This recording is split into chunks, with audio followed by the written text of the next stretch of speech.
Il existe une solitude dont on parle très peu.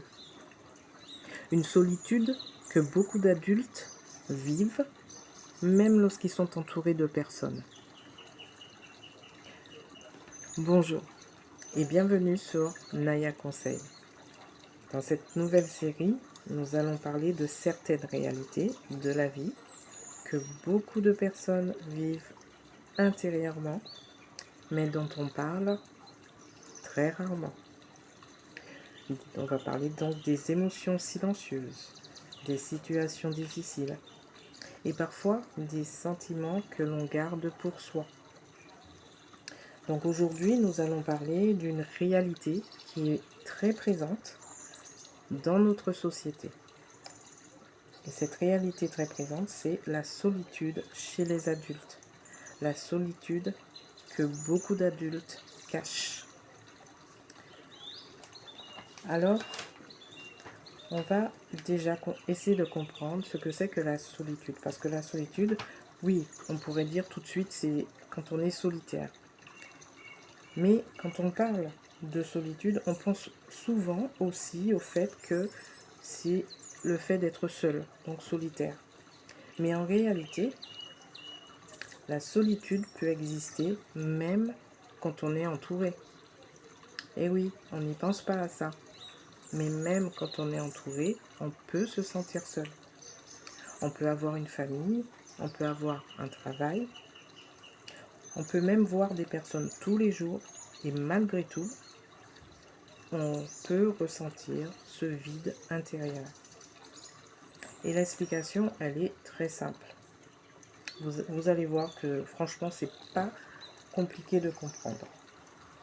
En fait, ça découle d'une solitude émotionnelle. Donc, on va voir ce que c'est que la solitude émotionnelle, parce que c'est pas le tout d'en parler, c'est aussi de faire comprendre ce que c'est.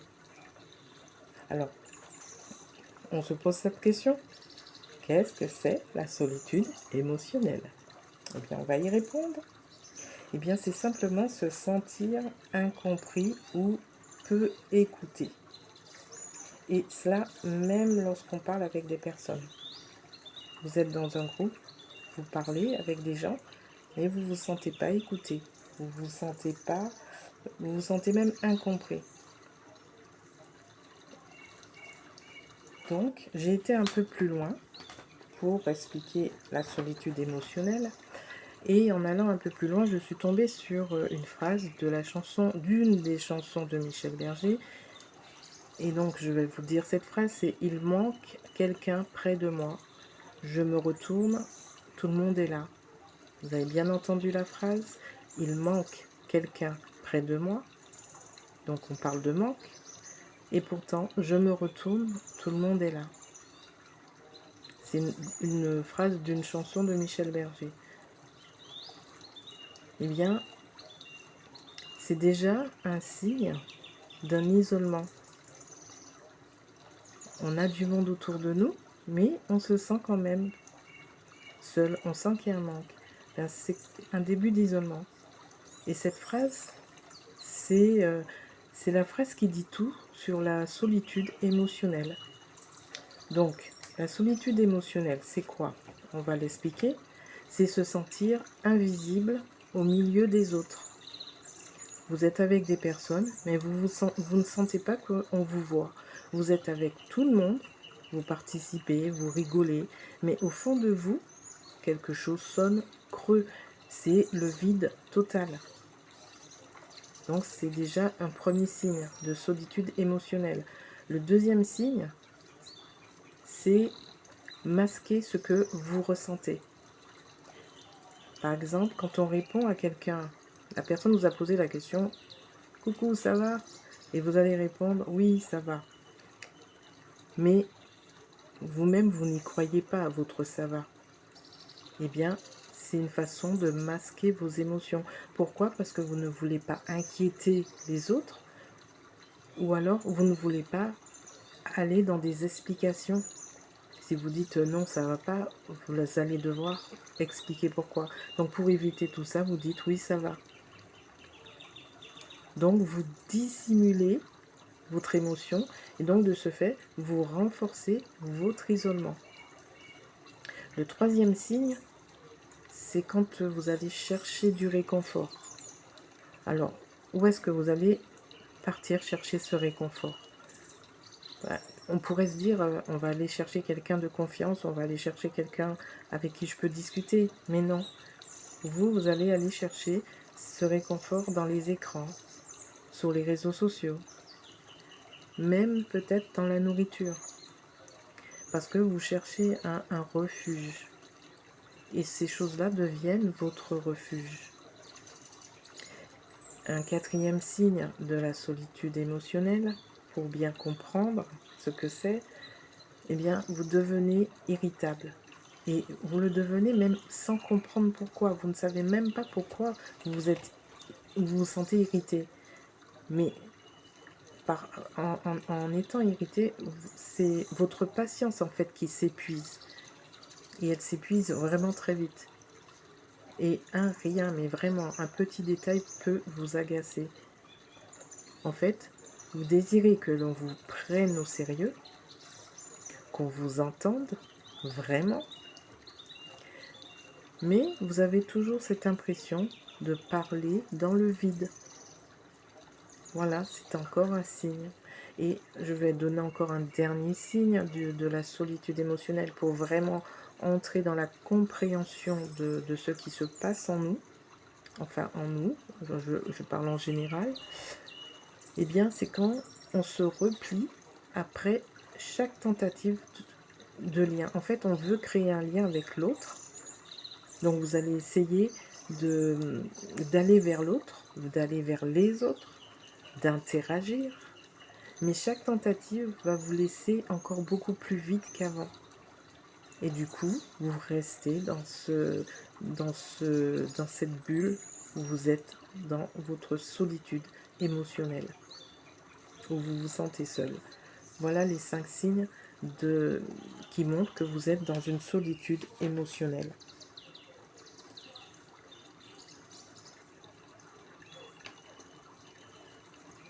Alors, maintenant, on va voir que c'est une réalité qui se répand énormément. Parce que beaucoup d'adultes vivent ça aujourd'hui, mais on le vit pourquoi? Eh bien, on vit cela parce qu'on est dans un monde moderne actuel, d'aujourd'hui. Et aujourd'hui, qu'est-ce qu'il y a? Qu'est-ce qui peut justement nous mettre nous faire vivre ce truc d'émotion, de solitude émotionnelle?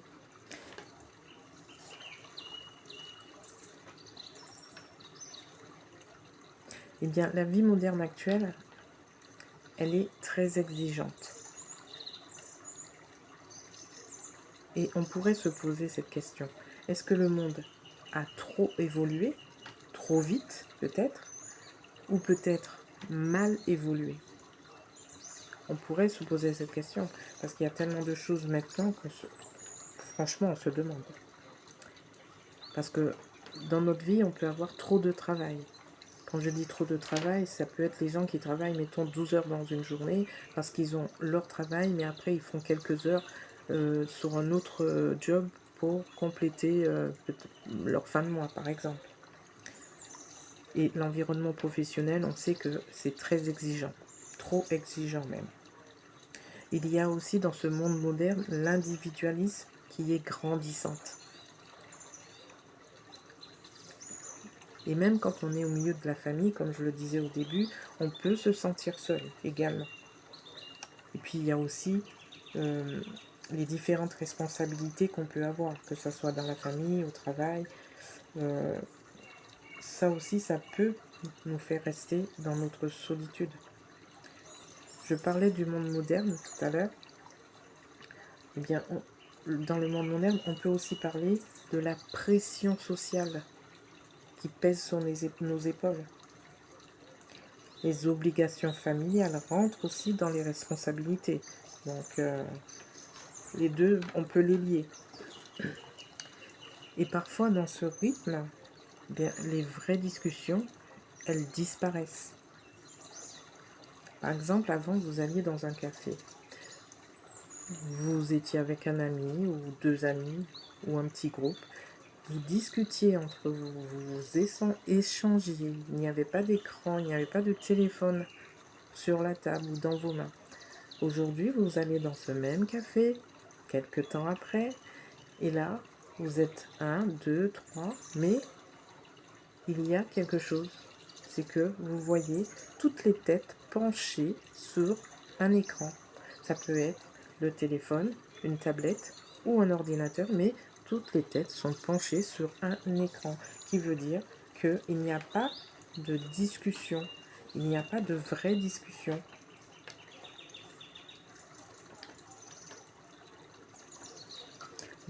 Pareil pour le bus, je peux même en donner un exemple que j'ai vu de moi-même. À un arrêt de bus, je vois les gens monter, il y a une personne qui s'installe sur les premiers sièges, j'étais juste à côté, donc à l'extérieur bien sûr, et je voyais, cette personne s'est assise, et à peine assise, il avait son téléphone à la main, en train de scroller, parce que je voyais l'écran du téléphone.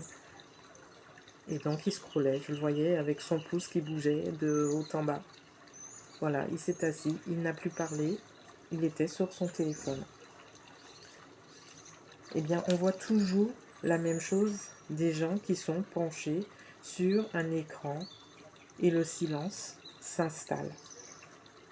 En fait, les gens ne se parlent même plus. En fait, quand je dis ils ne se parlent plus, je veux dire ils ne se parlent plus vraiment.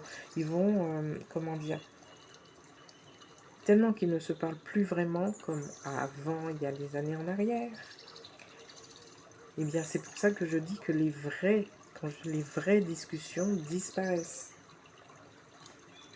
Parce que je crois que les réseaux sociaux ont vraiment changé notre manière de discuter en fait. Parce qu'on va partager des photos, on va partager une opinion, on va partager notre humeur. Mais est-ce que l'on discute vraiment? Est-ce que l'on prend le temps d'écouter l'autre? Est-ce qu'on prend le temps d'avoir une vraie conversation sans qu'il y ait un téléphone ou un autre écran, bien sûr, au milieu ou dans notre main ou sur la table? Est-ce qu'on prend le temps de se mettre face à face, comme on le faisait au bon vieux temps? Et c'était, n'est-ce pas, vous serez d'accord avec moi, c'était vraiment mieux. Mais ça, c'est mon opinion.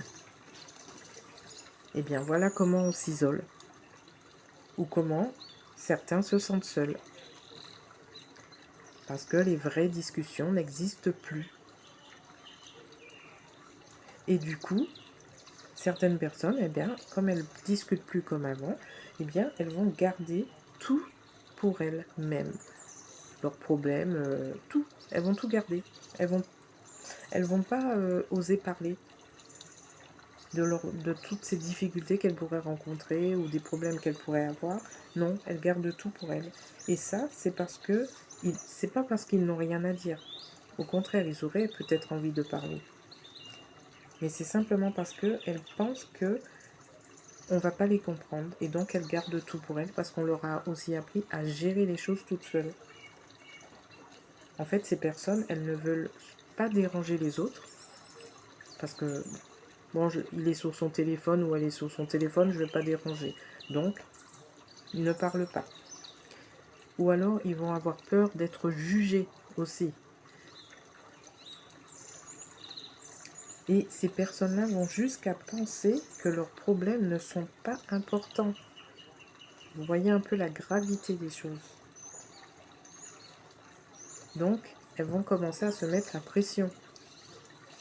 Parce qu'elles pensent qu'elles doivent être fortes, toujours fortes. Pourquoi? Parce qu'elles vont devenir des piliers. Ces gens-là deviennent des piliers. Et des piliers pour qui? Pour tous les autres.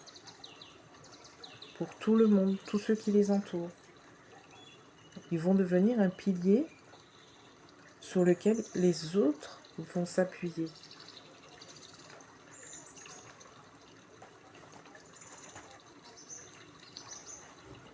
Donc elles vont écouter les autres. elles vont soutenir, elles vont aussi les conseiller. Mais personne ne va leur demander si eux, ils vont bien. Juste une question à poser. Et toi, tu vas bien? Ou et toi, comment tu vas? Ça, personne ne pense à leur poser cette question-là. Et c'est ça qui fait que cette solitude, elle s'installe au fur et à mesure. Et cette solitude, elle est silencieuse. Elle ne fait pas de bruit. Elle est même très discrète. Parce que une personne qui est devant vous peut vous sourire, peut vous dire un bonjour avec un grand sourire. Cette personne va aller travailler avec toujours le sourire aux lèvres, discuter avec ses collègues. Cette personne va aider les autres. Mais c'est pas pour autant qu'il ne ressent pas ce vide intérieur. Il ressent ce manque d'écoute et il ressent aussi ce manque de compréhension de la part de quelqu'un d'autre. Ça me fait penser à la chanson de Michel Berger. Je ne me rappelle plus le titre. Mais en fait, en faisant mes recherches, je suis tombée sur justement cette phrase. Il manque quelqu'un près de moi. Je me retourne, tout le monde est là. Vous voyez? Je la redis. Il manque quelqu'un près de moi. Je me retourne, tout le monde est là. Vous sentez la chose? Eh bien, c'est le signe intérieur de l'isolement qui commence. Parce que cette personne, elle est au milieu de d'autres personnes, mais elle sent qu'il manque.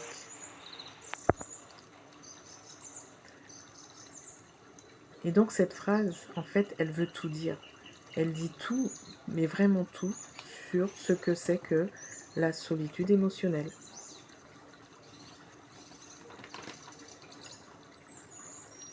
Cette façon d'être incompris, d'être invisible, enfin tout ce qu'on a décrit tout à l'heure sur la solitude émotionnelle. Le fait de ne pas être écouté et de ne pas être compris.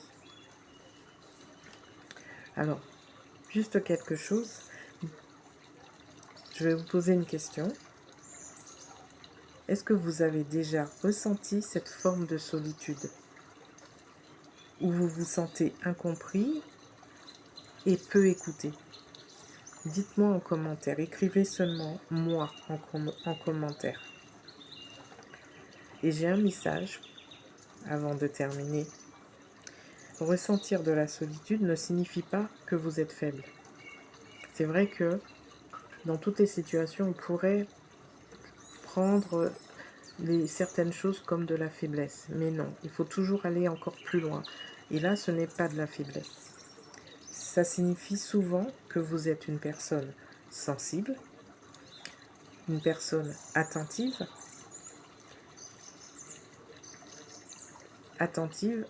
à qui? Mais aux autres, et surtout une personne profonde dans ses émotions. C'est comme ça qu'il faut vous voir. Vous n'êtes pas faible, ce n'est pas de la faiblesse. D'accord? C'est simplement que vous êtes une personne sensible, attentive aux autres et profonde dans vos émotions. Quand vous vivez ça, bien sûr. Alors, dans cette série, nous allons continuer à parler de ces réalités de la vie que beaucoup de personnes vivent en silence. Parce que comprendre ses émotions peut aider à mieux se comprendre soi-même. Donc, si ces sujets vous parlent, pensez à vous abonner à la chaîne Naya Conseil afin de ne rater aucune vidéo. Cette communauté, vous avez vu, elle grandit doucement, mais elle grandit et moi ça me plaît. Et nous allons continuer donc à parler de ces réalités de la vie dont personne ne parle. Alors, abonnez-vous pour ne rien rater. Et en attendant, je vous dis, prenez soin de vous. Et à bientôt pour l'épisode numéro 2.